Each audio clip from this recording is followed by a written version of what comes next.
వాతావరణ శాఖ అంచనాలకు సంబంధించిన మరింత సమాచారం మా ప్రతినిధి విద్యాసాగర్ అందిస్తారు. 2019 భారత వాతావరణ శాఖ ముందస్తుగానే నైరుతి రుతుపవనాలకు సంబంధించిన రాకను వెలువరించింది. అదేవిధంగా ఏడాదిలో వర్షపాతం ఎలా ఉండబోతున్న అంచనాలను కూడా వివరించింది.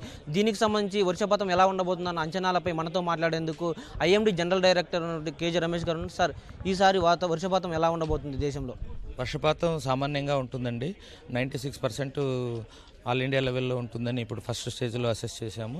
అది ±5% ఎర్రర్ తోటి ఉంటుంది. బట్ రెయిన్ఫాల్ డిస్ట్రిబ్యూషన్ ఇప్పుడున్న లేటెస్ట్ మా సిమ్యులేషన్స్ ప్రకారం, ఏప్రిల్ కండిషన్స్ ప్రకారం డిస్ట్రిబ్యూషన్ చాలా బాగా ఉంటుందని ఆశిస్తున్నాం. మన దేశం అంతటా విస్తారంగా వర్షాలు కురుస్తాయి. అందుకని రైతులకు, ఖరీఫ్ ఆపరేషన్స్కి, ఫుడ్ ప్రొడక్షన్, ఈ 3 విషయాలని మనం పరిగణనలోకి తీసుకుంటే రైతులకి చాలా సంతోషజనకంగా ఈ మాన్సూన్ సీజన్ ఉంటుందని భావిస్తున్నాం. అంటే ప్రధానంగా నైరుతి రుతుపవనాలు ఎప్పుడు వచ్చే అవకాశం ఉంది, భారత ఉపఖండాన్ని తాకే అవకాశం ఉందంట? నైరుతి రుతుపవనాలు ఎప్పుడు కేరళను తాకుతాయి అన్నది మేలో దాన్ని అసెస్ చేస్తాం. ఇప్పుడు టూ అర్లీ దాని గురించి చెప్పడం. బట్ కేరళలో వచ్చిన తర్వాత మన ఆంధ్రాకి రావడానికి 8 నుంచి 10 రోజులు పడుతుందండి. అంటే ఇప్పటి వరకు భారత వాతావరణ శాఖ అంచనాల ప్రకారము లానినా అలాగే ఎల్నినోకి సంబంధించిన ప్రభావాలు ఎలా ఉండబోతున్నాయి? వీక్ ఎల్నినో కండిషన్స్ ఇప్పుడు ఉన్నాయి. ఇప్పుడున్న వీక్ ఎల్నినో కండిషన్స్ కూడా తగ్గుతాయి అన్నది, ఇప్పుడున్న ప్రభావం కూడా వచ్చే నెలల్లో తక్కువ అవుతుందని అంచనాలు ఉన్నాయి. దాంతోపాటు ఇండియన్ ఓషన్ డైపోల్ అని ఇంకోటి చాలా ఫేవరబుల్గా పాజిటివ్ డైపోల్ కండిషన్స్ ఇండియన్ ఓషన్లో డెవలప్ అవుతున్నాయి. ఈ 2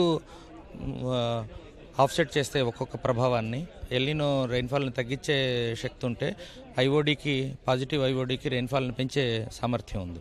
ఆ విధం మూలంగా 2 ఫ్యాక్టర్లు ఉండటం మూలాన రెయిన్ఫాల్ డిస్ట్రిబ్యూషన్ ఇండియాలో చాలా బాగుంటుందని ఆశిస్తున్నాం. ఖరీఫ్లో రైతులకు సరిపడా వర్షపాతం వస్తుందంటారా? జూన్లోనే ప్రారంభమయ్యే అవకాశం ఉంది? జూన్లో మాన్సూన్ ఆన్సెట్ అవుతుంది కాబట్టి సెంట్రల్ ఇండియా వరకు జూన్ 30 వరకు తీసుకుంటుంది. ఢిల్లీ, యూపీ అంతా 30th జూన్ వరకు టైం తీసుకుంటుంది అడ్వాన్స్ అవడానికి, టైంలో వచ్చిన తర్వాత. బట్ కేరళలో వచ్చిన తర్వాతనే ఇవన్నీ మనం చూడాలి. ఎందుకంటే వెస్టర్న్ డిస్టర్బెన్స్లు ఎక్కువ అవుతుంటే మాన్సూన్ అడ్వాన్స్మెంట్ స్లో అవుతుంది.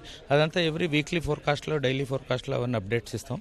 బట్ 4 నెలల కాలంలో జూన్ టు సెప్టెంబర్ వరకు మాన్సూన్ ఎలా ఉంటుందన్నది ఇప్పుడు ఈరోజు అసెస్ చేశాము. సంతోషజనకంగా, మంచి విస్తారంగా వర్షాలతో పాటు అగ్రికల్చర్ ఆపరేషన్స్కి బాగుంటుందని అనుకుంటున్నాం. ప్రస్తుతం దేశంలో హీట్ వేవ్స్ ఎక్కువగా ఉన్నాయి. నార్త్ అదేవిధంగా సౌత్ పరిస్థితులను ఎలా చూస్తున్నారు మీరు? ఇప్పుడు ప్రీ మాన్సూన్ సీజన్లో హీటింగ్ ఉంటుంది. హీటింగ్ పెరిగిన తర్వాత హీట్ వేవ్ను తగ్గించే విధానమే థండర్ స్టార్మ్స్, లైట్నింగ్ వచ్చి హీట్ వేవ్ను తగ్గిస్తాయి. ఎక్కడైతే హీట్ వేవ్ ఉంటుందో కొన్ని రోజుల తర్వాత థండర్ స్టార్మ్ డెఫినెట్లీ వస్తుంది. మాయిశ్చర్ లేకపోతే డస్ట్ స్టార్మ్ రూపంలో వచ్చి హీటింగ్ని తగ్గిస్తుంది. సో ప్రీ మాన్సూన్ సీజన్లో intensity of heat waves, thunder storms ఎక్కువగా ఉంటాయి. ఆల్మోస్ట్ లాస్ట్ ఇయర్ నుంచి చూసాము. మన ఇండియానే కాదు, ఆల్ ఓవర్ ది వరల్డ్ సమ్మర్లో హీట్ వేవ్స్, వింటర్లో cold waves, heavy rainfall events అన్ని క్లైమేట్ చేంజ్ ఇంపాక్ట్ మూలాన వాటి ఇంటెన్సిటీ వచ్చే రోజుల్లో ఎక్కువగా ఉంటుంది. ప్రధానంగా తెలుగు రాష్ట్రాలకు సంబంధించి ప్రీ మాన్సూన్ కంటే ముందు ఎండల ప్రభావం ఎక్కువగా ఉన్నట్టు కనిపిస్తుంది. దాన్ని ఎలా చూస్తారో, అదేవిధంగా వర్షపాతం కూడా తెలుగు రాష్ట్రాలకు అనుకూలంగా ఉండే అవకాశం ఉంది? మాన్సూన్ వర్షపాతం జూన్ నుంచి సెప్టెంబర్ వరకు తెలుగు రాష్ట్రాలకు కూడా అనుకూలంగా ఉంటుంది. దేశం అంతటా అనుకూలంగా ఉంటాయి. వాటితో పాటు తెలుగు రాష్ట్రాల్లో కూడా అనుకూలంగా ఉంటుంది. మాన్సూన్లో మనకెంగు ఏ విధంగానూ రాయలసీమలో తక్కువ వర్షపాతమే ఉంటుంది, మిగిలిన ప్రాంతాల్లో ఎక్కువ వర్షపాతం ఉంటుంది కంపారిజన్. ఆ విధంగా చూస్తే ఇప్పుడున్న heat wave conditions, thunder storms తక్కువ నార్త్లోను, మహారాష్ట్రలోనూ ఎక్కువ ఉంది. మన రాష్ట్రాల్లో ఓన్లీ శ్రీకాకుళం, విశాఖపట్నం వైపే ఎక్కువ, ఒరిస్సా వైపు ఎక్కువ ఉన్నాయి థండర్ స్టార్మ్స్ యాక్టివిటీ ఇప్పటి వరకు. ప్రస్తుతానికి రేపు, ఎల్లుండి కొంత థండర్ స్టార్మ్ యాక్టివిటీ ప్రిడిక్ట్ చేశారు ఆంధ్రప్రదేశ్లో. సో ఎప్పుడైతే అటువంటి పరిస్థితులు ఉంటాయో వాటి గురించి ప్రతి డిస్ట్రిక్ట్ అథారిటీకి మా స్టేట్ హైదరాబాద్ ఆఫీసు తప్పకుండా వాళ్ళకి సమాచారాన్ని అందజేస్తుంది.